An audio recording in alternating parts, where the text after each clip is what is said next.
So hi, everybody. It's really great to be with you. Thank you for being here. When Dr. Windmueller sent out an email saying that he was giving talks, we looked through the list, and this one felt like we needed to talk about it. Like it was so pressing that we needed to have a conversation about what's going on in our country, about the anti-Semitism we've seen, or at least felt rising in the past years. On Sunday, last night, Monday, what day is it? I don't even know anymore. On the last time I was teaching, at the end, we were talking about social justice, and some of you were there, and I told the story of my first months out of rabbinical school. And I'd spent essentially 5 years trying not to project Judaism through this lachrymose prism of Jewish history that only focused on anti-Semitism and attacks and this negative, morose kind of view. And I was so frustrated that the Jewish community seemingly only projected Judaism through that lens and wanted young people to care about Judaism through this lens that felt kind of detached. And then in my first 2 months out, Charlottesville happened. And my senior rabbi was on vacation. And so I had to respond, take care of the community right after that moment. And getting up on the bima and saying Nazi phrases was an eerie experience. It's one of the few experiences that I get recurrent chills every time I talk about it. It's such a weird thing to deal with still early in my career. So I think tonight, I hope all of you find some grounding of where we're at, not just in the headlines, but Dr. Windmueller is such an amazing speaker and guest and teacher, and he taught me American Jewish history during rabbinical school here in LA. So I'm really excited to have him. And I hope tonight we find some grounding and in a very sober, get a very sober picture of where we're at and where we're going, and perhaps some of the things we can do moving forward. So with that, I'll turn it over to you, Dr. Windmueller. Well, thank you, Rabbi, so very much for the invitation and also for this opportunity. I want to thank Deb very much for taking the time to be my PowerPoint projector and in helping to manage this production for us. I think for the next 20 minutes or so, allow me the opportunity to present some of this material that will leave us ample time to explore what all of this may mean and to dig more deeply into the questions that certainly concern all of us. So let's begin this journey. Let's bring up the PowerPoint. No doubt, as the rabbi just reminded us, we are consummately facing and exploring the questions of why here, why now are we looking at and needing to manage this particular framework of anti-Semitism. So let's take a deeper look at the slides. No doubt, as we all know, the historic basis of anti-Semitism is tied to theological and religious patterns of hate, deeply embedded in Western civilization, and certainly very much a part of the Jewish experience throughout the centuries. We would confront the rise of a sort of more modern or scientific form of anti-Semitism in the 1870s, as the Germans began to talk about racial theory and eugenics, and leading to the introduction, as we know, of Nazism at the time of the rise of Hitler in the 1920s and 30s. But important in understanding the shift here in the 19th century to a kind of theoretical principle that this was the scientific study and the scientific behaviors of people about other peoples, in this case, the Semites or Jews, this becomes a particularly challenging feature, because suddenly, in the context of European science and history, the Jews are caught up in this conversation about their distinctiveness and their racial characteristics and their cultural attributes. In the turn of the century, as we come into the 20th century, we are the recipients of yet another phase of the anti-Semitic story, the rise of the Protocols of the Elders of Zion, a document which seeks to, in a sense, create the conspiratorial notions of Jews controlling the world. Crafted by a series of writers, we believe, and produced, we believe, in Tsarist Russia, the document itself has become a kind of catalog of all of the elements of contemporary conspiracy thought about Jews and their power and influence.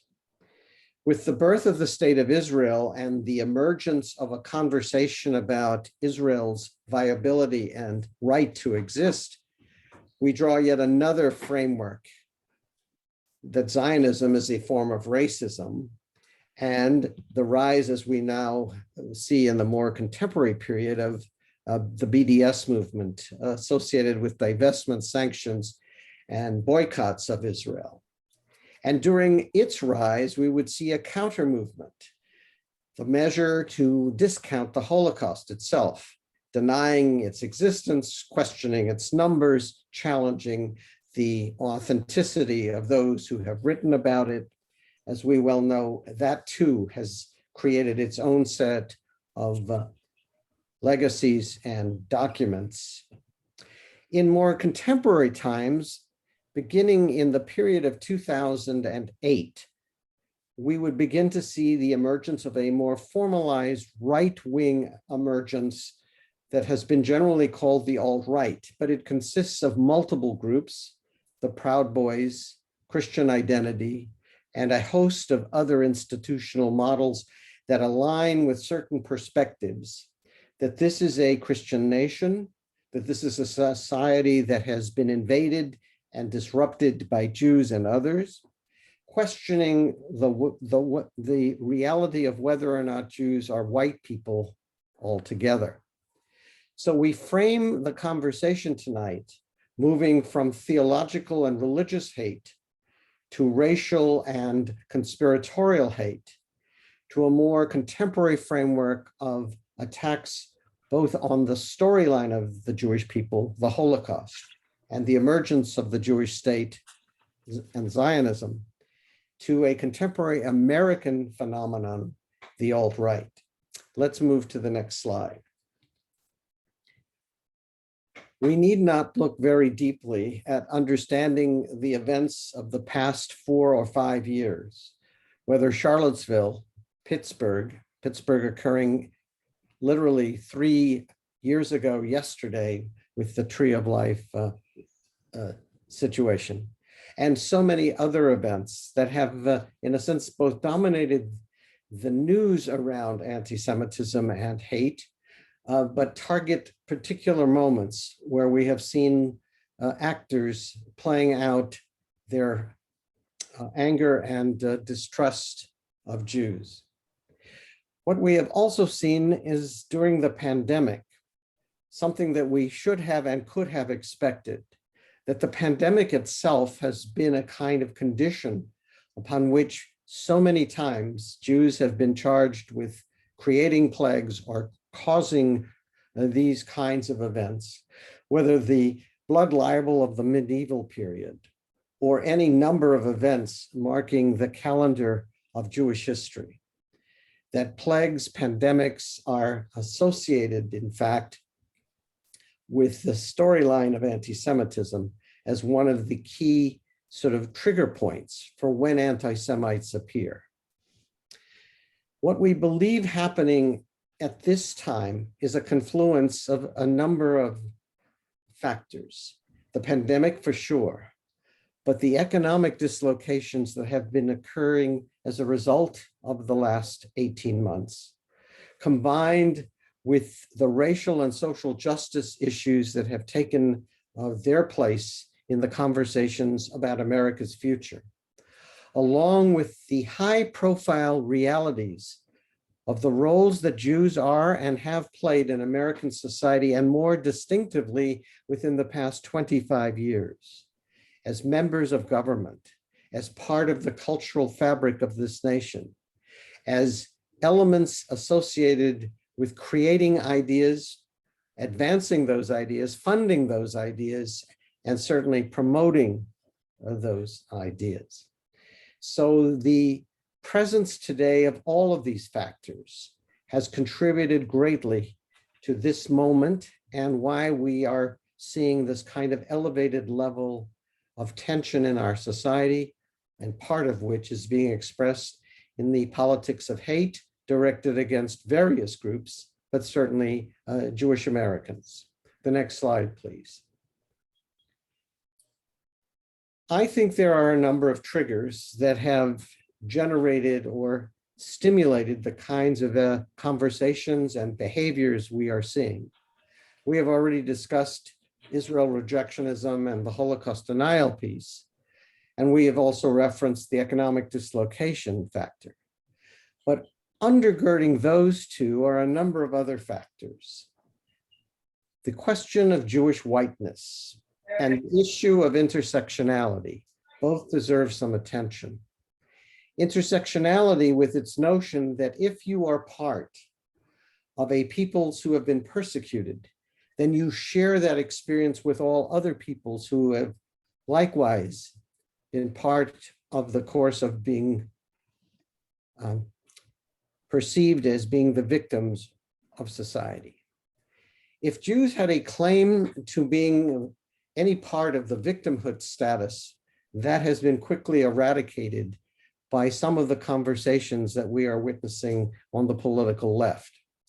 There we see the rise, for sure, of a conversation that suggests that Jews gave up their distinctive status as victims of history or as being persecuted because they are now perceived as becoming white or taking on the characteristics of whiteness. On the right, we will see a counter voice suggesting that in fact Jews are seeking to replace us, meaning what we heard in Charlottesville, the notion Jews will not replace us, is based on the theory that Jews are literally seeking to gain control of the key instruments of government and the economy in this country as a way of bringing others to power, certainly bringing themselves to such roles, but involving and permitting other groups to enter the political discourse. So whiteness now has become a tool used by both the left and the right in terms of how we are perceived and the roles by which we are being identified. The other important factors here involve the notion of trust. American trust is a key value to making for the society's success. People's belief in government, their belief in educational and cultural and economic institutions. But when that trust factor diminishes, then we see a kind of weakening of democracy itself and many of the institutions associated with our society. We have been monitoring from 1970 moving forward the decline of trust that Americans hold for many of the institutions of our nation, the Congress in particular, even the Supreme Court, the presidency of the United States, and a host of other core institutions that are critical to securing the kind of civic engagement, civic connectiveness that people require in a democracy. The trust factor then is deeply eroding, and that is a major consideration for the Jewish community. One of the interesting phenomena that we saw this week is the rise of the question that Jews are Zionists. Even if they identify as Zionists, now the label of Jews as Zionists has become a kind of category of reference. You will note that earlier this week, the Sunrise Movement's chapter in Washington, D.C. announced that it will not participate in a voting rights demonstration scheduled for this month on the basis that 3 Jewish organizations, one of which is our own Reform Movement's Religious Action Center, the other 2 being the National Council of Jewish Women, the third being the Jewish Council on Public Affairs, that these are Zionist organizations representing the interests of the apartheid state of Israel and should not be part or partners to such gatherings with other Americans. As we now know, the chapter, the Sunrise Movement chapter in DC, will not be participating, but its national organization has rejected and rebuffed the statements made by its local groups. And many other organizations have likewise responded. But the issue is not the defense of Jews. It is the question of why this has even emerged as an issue. The issue of dual loyalty, or the questions of who Jews are in American society, we thought we had answered and put to bed many decades earlier. Let's move to the next slide. I looked at the latest ADL reporting, which accounts for 3 characteristics. The ADL looks at incidents of harassment, vandalism, and assaults. This 2020 report, which is the last one now available to us, continues to show an increase from 2015 moving forward of the number of incidents of these 3 categories. You will see that the incidents themselves are reflected in the data of particular categories or references to the kinds of incidents that have emerged. Let's move to the next slide. Indeed, yesterday, the American Jewish Committee released a study, a fascinating look at the state of anti-Semitism. And as you would have expected, and as we have confirmed from various other studies as well, 31% of American Jews in this study reported that they feel less secure as American Jews today than they did 5 years ago. And a significant number of Jews experienced forms of anti-Semitism. 24% reported that they either were targeted on Facebook, Twitter, or on some other device. Others indicated a high propensity for concerns about the institutions of which they are a part, meaning they are aware that the institutions to which they belong, JCCs, synagogues, community organizations of various types, have experienced anti-Semitic attacks or threats. And a significant number of the interviewees reported on that finding as well. 72% of American Jews believe that the United States today is less safer than it was for them and others a decade earlier. And significant numbers of people who wear Jewish garb, whether it's a yarmulke or whether it's a Star of David or some other insignia, 24% of the Jews that were interviewed for this study indicated that they were withdrawing the wearing of these Jewish symbols when in the public sphere. 17% announced that they will not be going to public places where Jews gather. So that we see an increasing hesitancy and tendency to really be reactive and, in a sense, defensive in responding to some of these threats.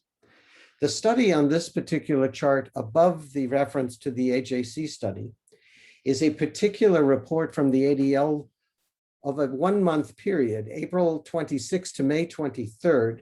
And you will recall that this is during the Gaza conflict in the Middle East. And the numbers of incidents of anti-Semitism and anti-Israel behaviors in this country jumped radically during the course of those weeks, pointing to the high corollary between Israel's presence and behaviors and the issues we are facing inside the United States as well. Let's move to the next slide. One of the things that has also come out this week is a new ADL study on campus anti-Semitism, showing a significant escalation of incidents on campus, where ADL is reporting particularly high numbers of Jewish students have experienced various forms of intimidation or of threat that allowed them, in a sense, to monitor and to continue to monitor what is happening on our campuses.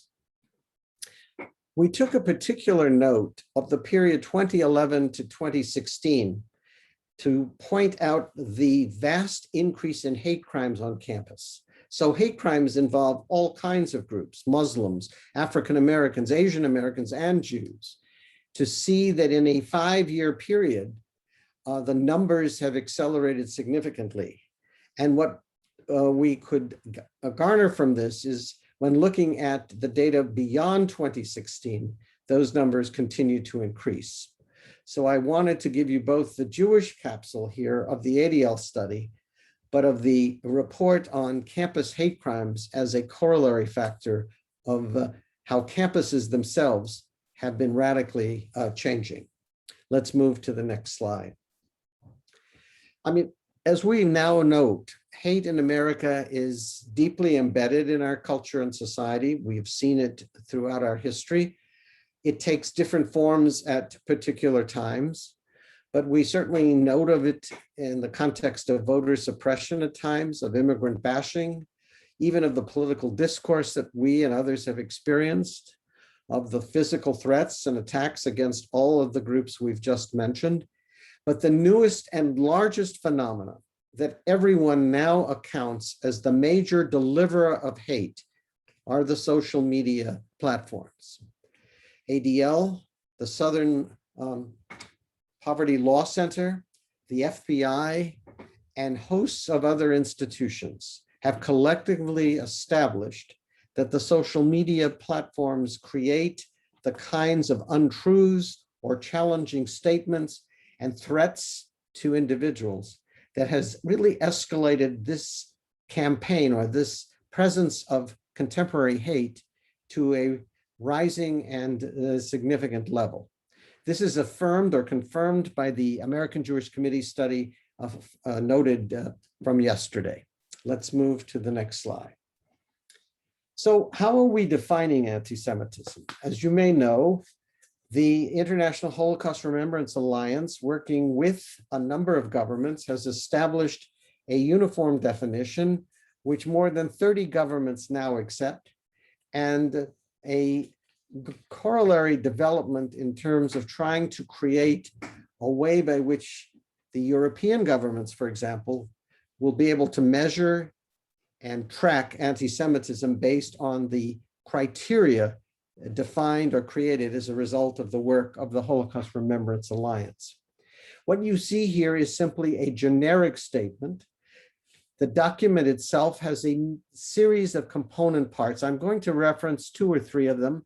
These have created some very strong pushback and have created some interesting questions about how we manage or define the limitations or characteristics of these particular criteria. For example, accusing Jewish citizens of being more loyal to Israel or to the alleged priorities of Jews worldwide than to the interests of their own nations. Or the following: accusing the Jews as a people or Israel as a state of inventing or exaggerating the Holocaust.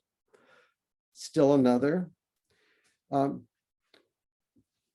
drawing comparisons of contemporary Israeli policy to that of the Nazis. Now, these are but 3 of the 12 to 15 criteria or dimensions to this question of definition. Some folks, including within the Jewish community, are arguing that it leaves less room to be critical of Israel. with the intent not to destroy or minimize the existence of the Jewish state, but to question particular policies of the state. So it is not without a series of strong pushback that this definition is moving forward, receiving, as I suggest, considerable debate as the conversations continue. Let's move on.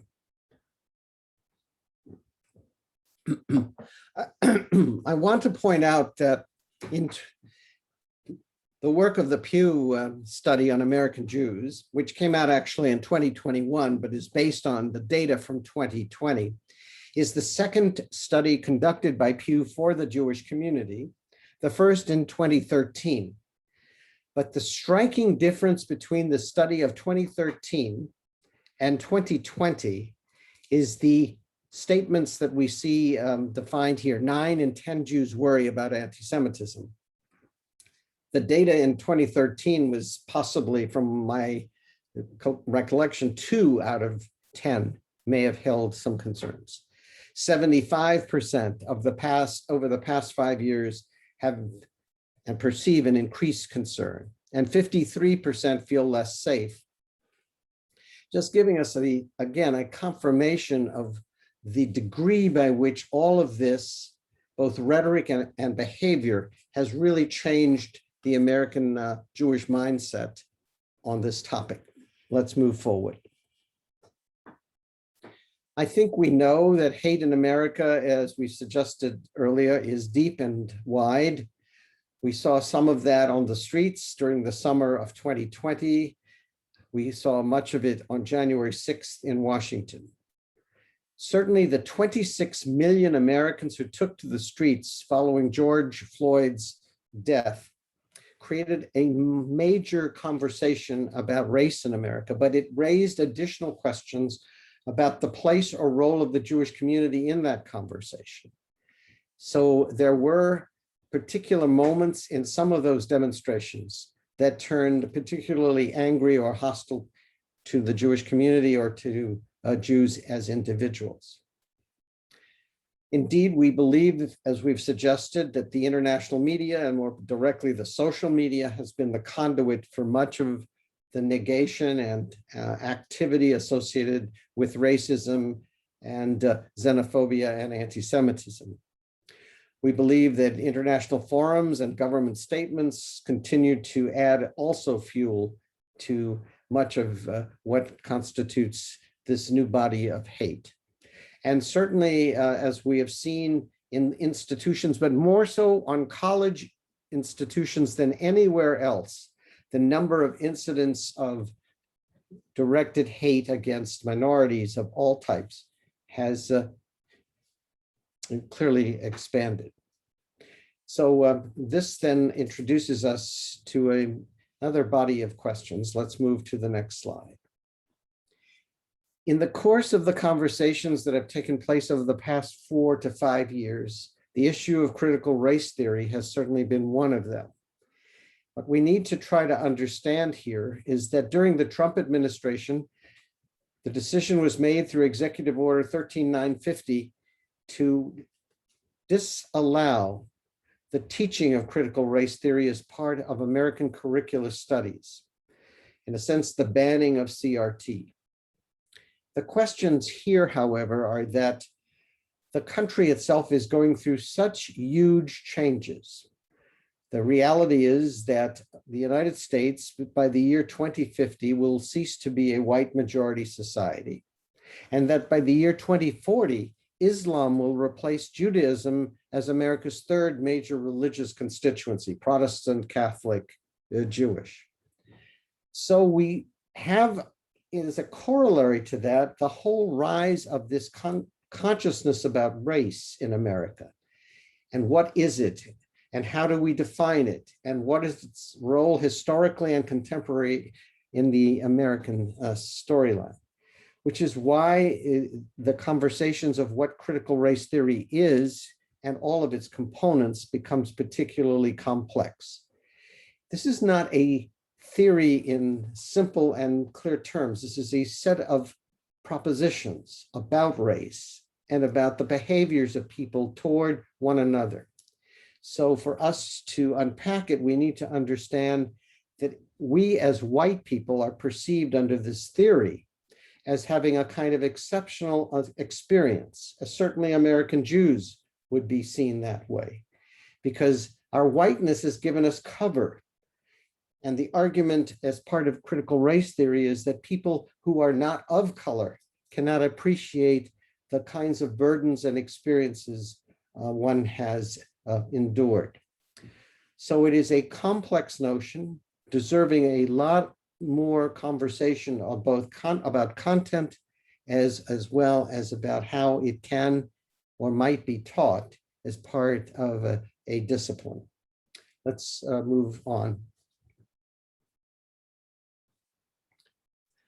I think these four propositions, in a sense, are trying to help frame what those who support critical race theory believe is necessary. First, to help the society better understand systematic racism and the basic failures of the existing legal system to address it. The second, in a sense, is a better understanding of how, despite years of the civil rights experience, how racial disparities continue to persist. And third, certainly, to use the development of race-based ethnic studies and social justice work as a way to educate people about the many layers or levels of racism in the society. And finally, to give the tools to fight anti-Jewish discrimination as well as anti-racism.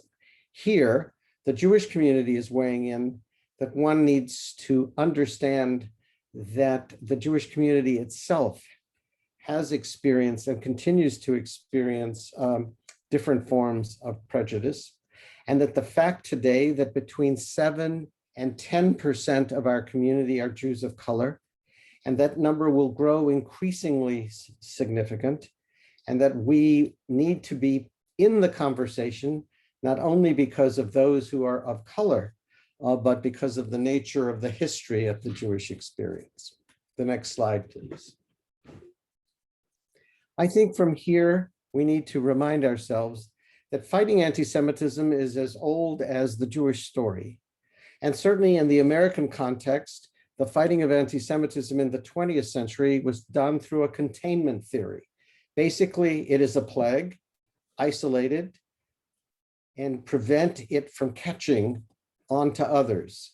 So treating it as if it were a pandemic, the developers of this notion suggested that the way we compete and best achieve outcomes here is to, in fact, move others to better understand who we are and to isolate the racists and anti-Semites amongst them as a way to, in a sense, keep the society pure.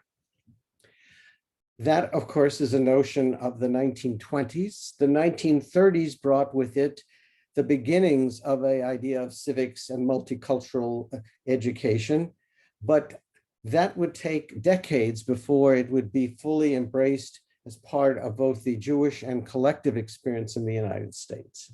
And certainly more recently, beginning principally in the 1990s, has been the focus on legislation, whether it's hate crime legislation or other types of monitoring devices. The difficulty has been that there has been minimal amount of open conversations about dealing with questions of race, prejudice, and hate in society. And one of the tasks that the Jewish community may want to pursue is how well we can open that conversation for fuller disclosure on how people are feeling and how they need to be more effective in their responses. The old notion of coalitions, which developed in the 1950s and 60s, needs again to be revisited, as we have seemingly lost the ability to sustain many of these traditional coalitional relationships. And that too requires a significant amount of reactivation. And indeed, as the Anti-Defamation League and others are working to, in a sense, prepare the social media organizations to better understand their responsibilities in monitoring the messaging that is taking place. Will this require legislation? Will it require closing down some of these social platforms? And what will be the legal possibilities related to these questions?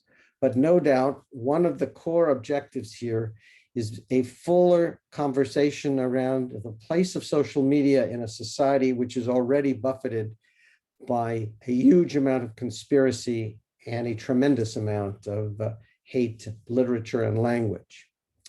And indeed, we need to remind our elites that they are a key buffer, that they play an essential role in rejecting and producing the kind of commentaries essential to say that there is no place in America for racism, anti-Semitism, or for these types of behaviors associated with what we have seen in the nation's the last 5 years.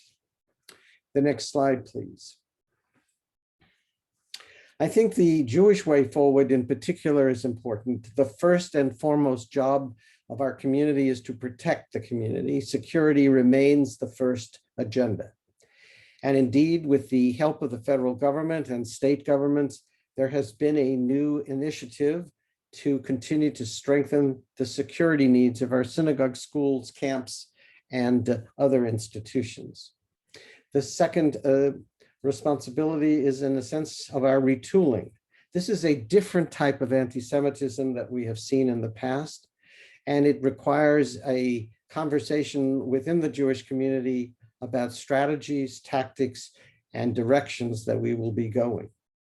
At the moment, in a sense, the community is acting without a kind of consensus as to how best to treat and manage this contemporary environment. And Jews themselves need to start talking with one another, because the deep divides that are expressed in the Jewish community around politics, Israel, and even amongst us religiously, is a zone that it necessitates a different kind of formula in our moving forward. I think that the society will also require the notion that government must always see as its ultimate goal to make people feel safe. No other value is as important to the role of the institution of government than the question of providing a sense of security to people in whatever phase or place they are within the society. With that, I'm going to close. I welcome your questions and comments. Thank you for your attention to this material. Thank you, Dr. Windmueller. It was enlightening and a little scary, and also important, really important for us to have a clear-eyed, sober view of what's going on. So folks, we don't have any questions in the chat yet, but if you want to unmute and ask a question, feel free to. I'll kick us off with a question. This report that AJC published yesterday, I think you said? Yes. Highlighted a number that said 3% of respondees had a physical assault of anti-Semitism. And that number would mean that 174,000 American Jews were physically assaulted. So when we see a number like that, it scares us, but it's not an accurate representation in the data of real life, right? ADL says that 37 people were attacked, which is a much lower number than 174,000. So while it might be accurate of their small data set, one thing I would love to hear is, how do we interpret data, especially when data is used selectively, often to scare us or in a way that arouses our instincts in a way that puts us on the defensive? Yes, I think, Rabbi, the first premise is really affirming something you just said. We need to remind ourselves that the agencies that are working on this, with all good intentions and with all the credibility that they have earned for their long histories, and both of the AJC and ADL carry that, there is also a degree of competitive profiling of seeking members, seeking attention, seeking media coverage of their stories. So we need to be fully accountable, as your question infers. The second reality is that most of the incidents of anti-Semitism are conducted by lone rangers, individuals who read on Facebook or on their Twitter pads a particular sentiment that confirms or affirms their values and beliefs, whether about Jews, African Americans, or anyone else. And yet the difference between their reading it and anyone else that may have read the same material is that they are prepared to act on it, which is exactly what happened in Pittsburgh, in Poway, in Jersey City, and elsewhere. So we need to realize that most of the incidents we are seeing, whether directed against individual Jews or a collective set of Jews, has been done by individual actors. The ADL believes that roughly anywhere between 12 and 15% of Americans may hold anti-Semitic attitudes or views. The issue is not that they may have these disagreements or beliefs. The issue is what percentage will act on those? What percentage will actually say, I have to do something about the Jews? And there the numbers fall considerably, which is why I think we actually are looking at, thankfully, only a smaller number of, or set of numbers of people acting on these instincts. And the belief here is that that is somewhere around 3 to 5% of all those who are emboldened enough to act. These are the people that the FBI, that our security agencies, police, and others need to be consciously aware. Where are these folks, and what are they likely to do or to provide as a threat? So part of this is absolutely about a more effective means of counting, but counting which players could be conceivably, the more threatening or challenging to any constituency, be they Muslims or African Americans, Jews, or Latinos for that matter. The interesting factor about the data is that we generally take all of these studies and then make some generalized assumptions or conclusions. For us to suggest that the AJC study of yesterday somehow is more expansive and on target than the earlier materials we've had from Pew, from ADL, from the Southern Poverty Law Center, from the FBI, and from several of the other major institutions that monitor these kinds of groups, is best measured if we collectively look at the data and then draw some of the conclusions that, yes, there is an elevated level of hostility and action. It may not be rising to the point as sort of demarcated by the AJC report, but it certainly has escalated from 2015.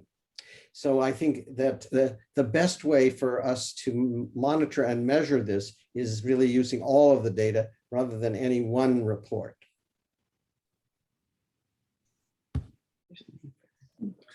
Great, thank you. I mean, not great, but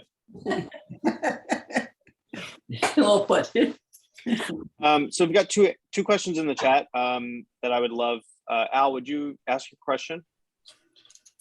Sure. So, at the very beginning of your presentation, you mentioned that anti-Semitism, I think you said that anti-Semitism arose in the 1870s, but of course, there's been discrimination against Jews since, the Middle Ages, since there have been Jews, right? And so I'm just wondering, what you meant by that. And is it, and in particular, do you consider anti-Semitism to be a a form of racism, a form of religious discrimination, or both? And how has this evolved over the centuries? Right. So thank you. In a sense, I did not maybe clarify correctly. I started by suggesting that that anti-Jewish behaviors and attitudes are centuries old, as we know. What occurs in the 1870s is the shifting of terminology. Mhm. So the term was no longer anti-Jewish or anti-Israelite or anti-Hebrew, because Jews in the 19th century were often referred to as Hebrews, sometimes as Israelites. So the terminology all reshapes itself when the German social scientists moved to create this body of literature about the science of the study and behavior of Jews. And the negative response is this is the study of anti-Semitic or anti-Semitism, Jews being defined as the Semitic peoples. So yes, first of all, I appreciate the clarification. Secondly, I think what people such as Professor David Nirenberg of the University of Chicago Divinity School have suggested.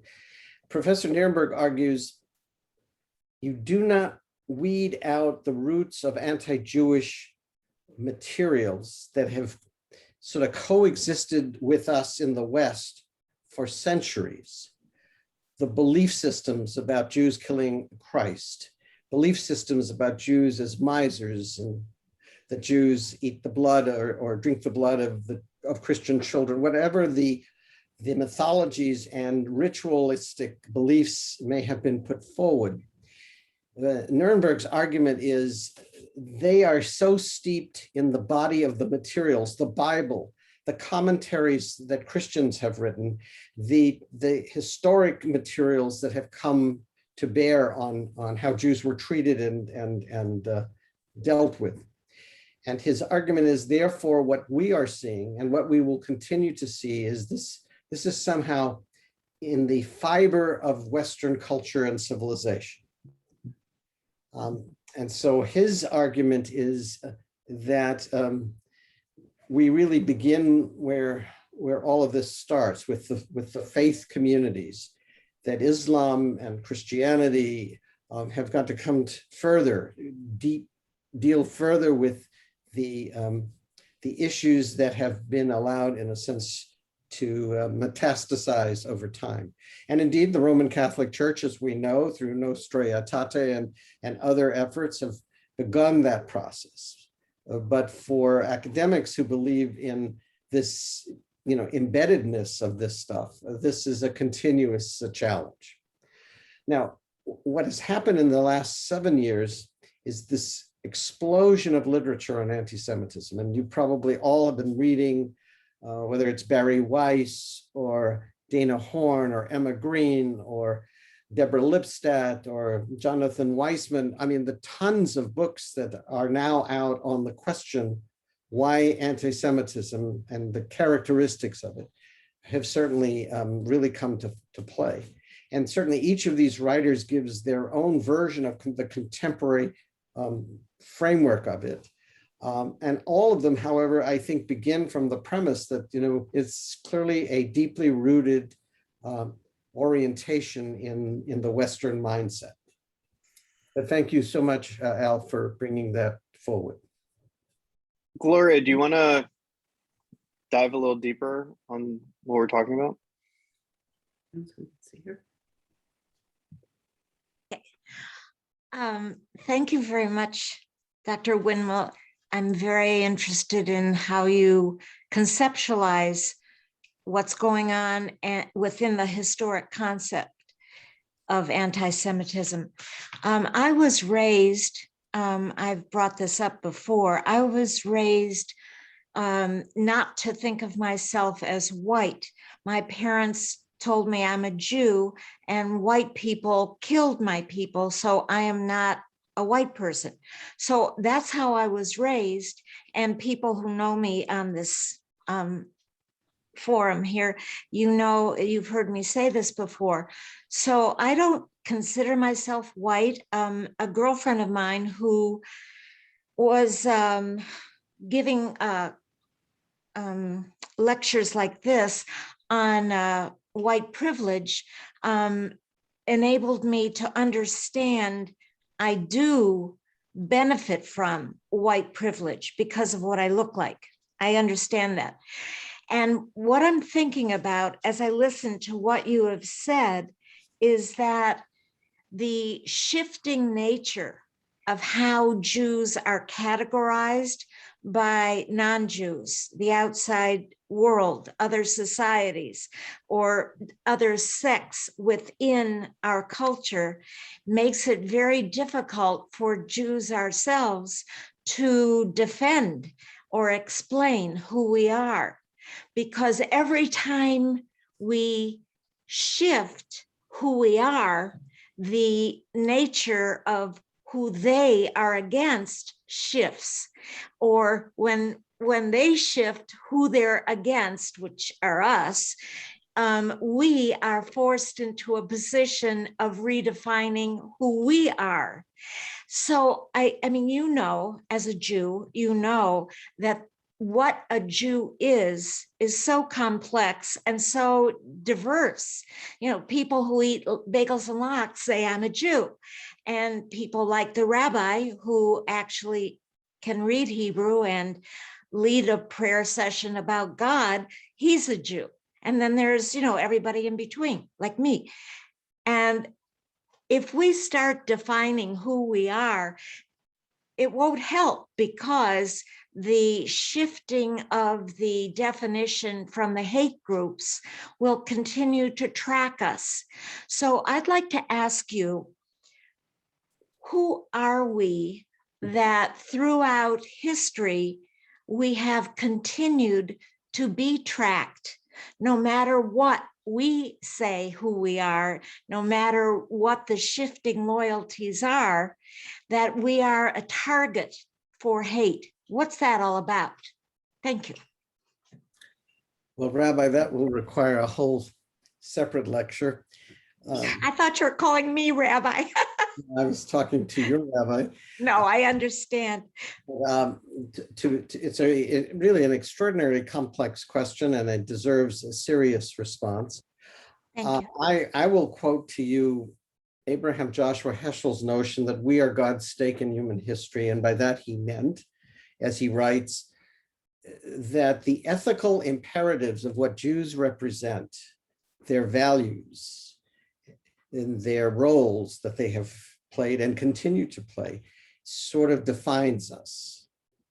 You know, the principle of one God, the notion of an ethical and moral style of living and practice, the concepts associated with sort of the respect we give or ought to be giving to human beings, because all human beings are the creation of God.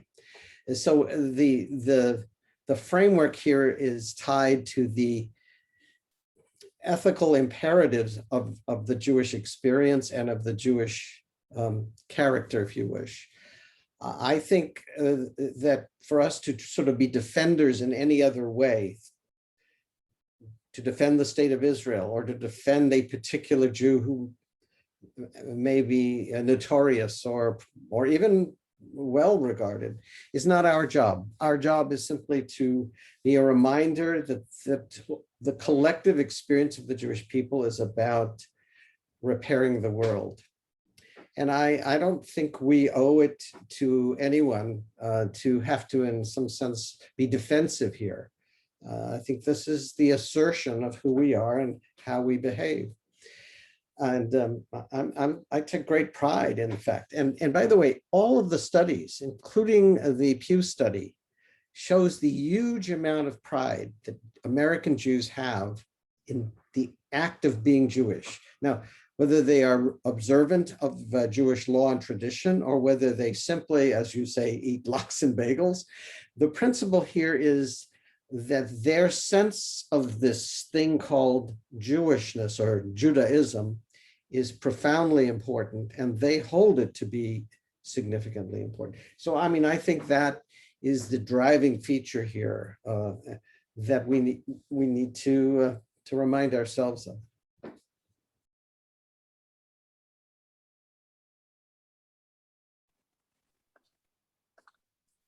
Deb, do you want to ask your question out loud? Doctor, I was just curious in terms of statistically, the rate of increase of anti-Semitic behavior, how that rate compares to what was leading up to World War II. And are we close to that? Do we see similar trends, or even though it's more, it's way less than, both locally and, nationally and internationally? It's an interesting issue, and here's the dilemma.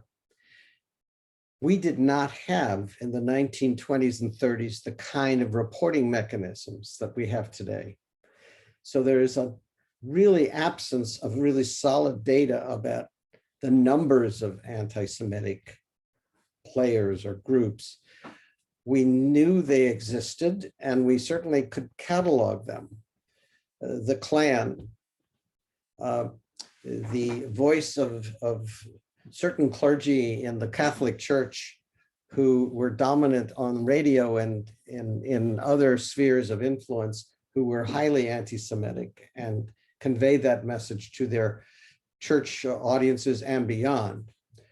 And to the politicians who were pretty overt in some of their beliefs and statements about Jews and Judaism. So what we have are really anecdotal experiences, from the data of people experiencing and living with these players, these organizations that were part of the 30s and before. So it's difficult to give us, a real comparative sense here. But what we do know is that a lot of attitudes about Jews were clearly far less positive.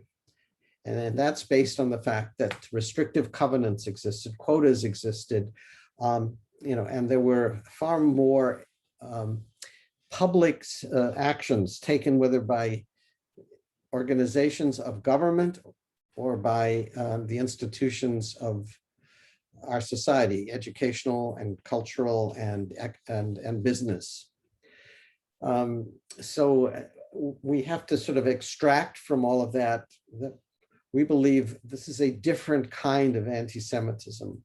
It is not certainly tied to these very large and high profile kinds of experiences. Most of these groups are shadow groups. They're not always very comfortable being public. And when they become public, they are immediately shunned, meaning the great piece is that right now we have a trial going on about the players in Charlottesville who are under indictment.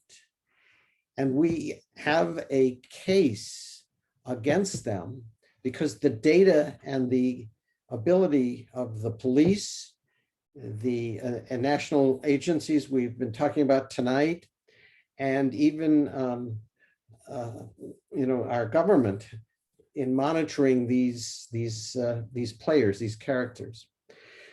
So the point is to bring to light these kinds of actions as a way to, in a sense, to discourage and to push back against others acting out in any similar way. This is very costly to these individuals in terms of their personal lives, jobs, careers, and reputations. And it is very much to the credit of the attorneys who have taken this on, who are doing so on behalf of really of the Jewish community, although they're acting really as independent agents to bring to light these individuals. The good news is in the same in the same American Jewish Committee study of yesterday, there's a second study, and it's done of Americans other than Jews. And if you want to see the difference between the 1930s and 2021, the extraordinary regard that Jews have are held by our fellow Americans. Well, first of all, they want to marry us because our intermarriage rate is so high. Secondly, they want to, in a sense, emulate us, because Judaism has been selected of the various religious communities and faith traditions as one to be emulated according to many of these studies about, so whom do you emulate in American society and life? And the third, in this particular study, the views about anti-Semitism by Americans is up sharply, of grave concern, and shows a parallel level of belief that this is not good for the society and not healthy for the future of the country. So my sense is that we have to sort of draw the positive side from all of this by looking at the rich data that was found in this corollary study that shows, you know, a profound commitment to the Jewish community. And by the way, every poll that has been taken in the United States since the founding of the State of Israel still points to the very high regard that Americans have for the US-Israel relationship and for the existence and viability of a Jewish state. Yes, I'm aware of the rise of the BDS movement. I'm aware of the deep inroads that groups who are angry with and have grievances, with Israel on various and important questions. But the bottom line for America has historically been that well over 50%, and in some cases much higher, of Americans relate to the Jewish state as a critical ally, as an important feature to the Judeo-Christian culture and tradition. And so this is not just evangelical Christians here. This is Americans of all stripes in the sort of bottom line questions of, so what about the Jews? So it is not as if the society is sort of turning on the Jews. It is that we have these segmented individuals and organizations that are, in a sense, trying to find a way in to be disruptors. So tangentially to that, I think Candace has a question about coalitions and being in coalition with folks, perhaps in the BDS movement or elsewhere, that either push us out or don't want us there to begin with. Right. Candace, do you want to? Well, that's basically it. I think there's a conflict between our wanting to be just and do acts of justice and the people who we are fighting for. Whereas it used to be, obviously, there was a great coalition between civil rights leaders and the Jewish population. Now, among people of color, just anecdotally, Jews are not so welcome. We are seen as, white, and thus the other, and the very example that that these people are, people want to expose. So how can we rebuild those kinds of coalitions, and how do we do that? Rabbi, another lecture for another day. This is great. Candace, really interesting question. So let's take a look at what's going on inside the Jewish community. There's a lot of conversation on this issue inside the Jewish community right now. And what it is leading to is some very, we won't know for a while what this all will look like. But one construct here is that liberal American Jews are sort of saying, we want back in the tent, and creating a series of new organizations to get back into the tent. Now, why do they feel they need new organizations? They want to create a conversation that doesn't accept the BDS position, for example, doesn't accept the notion that only people of color can engage in particular questions or conversations. They want to create a new conversation around American liberalism, and they want to bring it back to the center. So there are, as I suggest, this initiative to create these new voices, to begin to create partners, because there are partners elsewhere on the Christian side who are white, even among people of color who may not agree with some of the particular perspectives of groups that are suggesting only people who've experienced racism and are of color can engage in these conversations. So that's one. There's a similar art initiative being developed on the Israel question. The group I'm thinking of is called the Heart. It's called the Heart of the Land, and its goal is to create a kind of middle ground again that says we are not prepared to be evangelicals on the one side, supporting Israel right or wrong, but we're clearly not opponents of Israel on the left side and employing devices to destroy or diminish the state. But we need to find audiences who share those messages with us and build a new coalition around that. There's a third initiative. It's called the Forward Party. It's a political movement starting in New York. Efforts on the part of Jews and other constituencies to basically say, neither of our two political parties at the moment seem to be working. And we need more choices in America. And the Forward Party, at least according to its founders, is designed to sort of find this middle ground, which says no more anti-Semitism, no more racism, no more suppression of voters, no more of the efforts to create an ideological right or an ideological left. What the American story is about the center. And whether any of these three initiatives will be in the mainstream in 5 years from now or beyond, I don't know. But my point is, the question you raised is being raised across the board, and three examples are about the kinds of structures that I've just named. The tragedy in the Jewish community is that in the 1990s, the community made a serious error. Now, I'm trained as a political scientist, and I have been part of the Jewish community, so I'm going to be held accountable for part of what has happened here.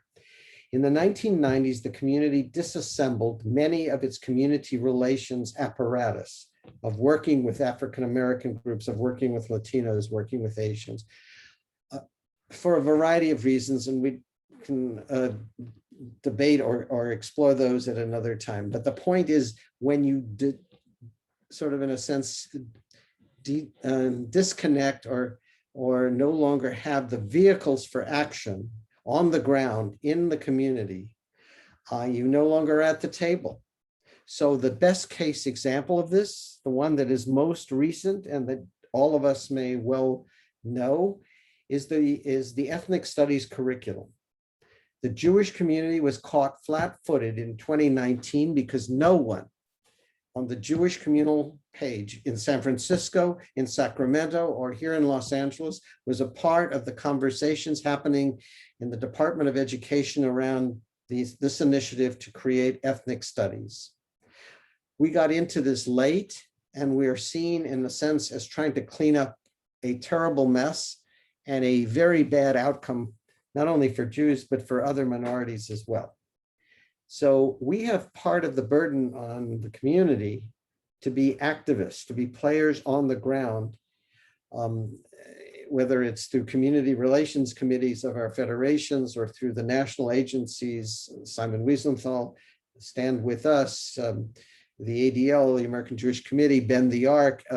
These groups are going to be necessary to be players on the ground with all of these issues as they evolve. And all of us, that is our children and grandchildren, will need to be playing these roles because the generations before us understood that the Jewish community's success from 1945 moving forward was all about the fact that Jews were at the table.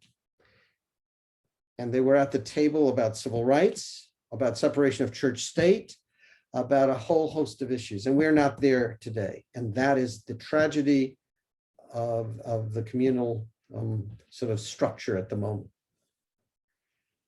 So that was my editorial comment of the evening. But I thank you so very much for inviting me to be part of this, Rabbi, and I hope we can do this again at some point. Thank you so much for being here. It's an important conversation, and we definitely look forward to more conversations with you and more conversations within our community.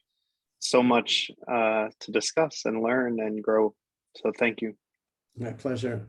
Thank you. Thank you. Have a great evening. Thank you. Thank you. Bye-bye now.